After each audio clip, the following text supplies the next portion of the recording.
Every death has a story. And the police view every story as a crime scene until foul play is ruled out. But violent or not, death is inevitable.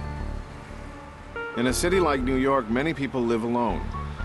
When they die alone, it can take a while for their bodies to be discovered.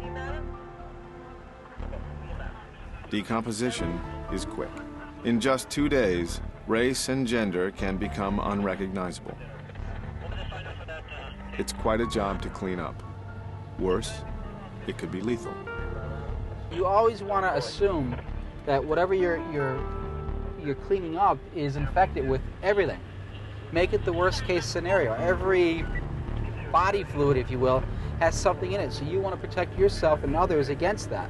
People assume that, well, if you're older, you don't have AIDS, or you don't have this, or you don't have that, and that's a really, deadly misconception. This gentleman was a loner, and that's a scary feeling to be a loner and have no one to check on you, not even your neighbors. You at least know one neighbor.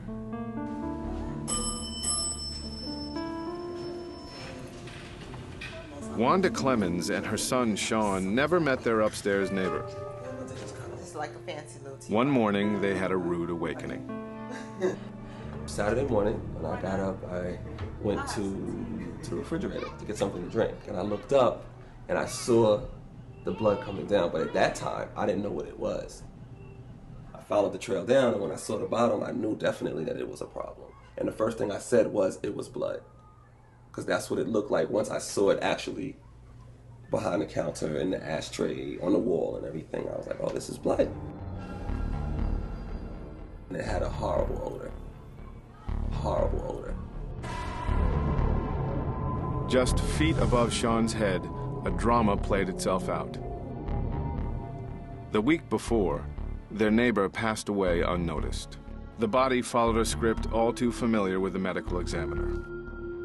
As the body begins to decay, there's going to be a buildup of certain types of gases. Putrefaction takes place, and you'll get methane gases and other types where the body actually starts to get distended and bloated. One has to be very careful because sometimes this bloated condition can essentially explode. It's very dramatic when it happens. All his body fluid sort of pooled to the back of the appliances where there was a common gas line. And when it hit the gas line, all the body fluid just ran down this gas line into the apartments below it. That's 4 floors. Then you had floors in between where people saw something coming down, not knowing what it was, and proceeded to clean. The police that were here on site, they told us to use 2 parts bleach and 1 part water to clean it up. I had no intention on even touching it. I mean, when he suggested it, I kind of dismissed it because I was like, well, I don't know. Don't tell me that, like tell someone else. I had no intention on touching it at all because I knew that it had to be some sort of hazard. Sean was right.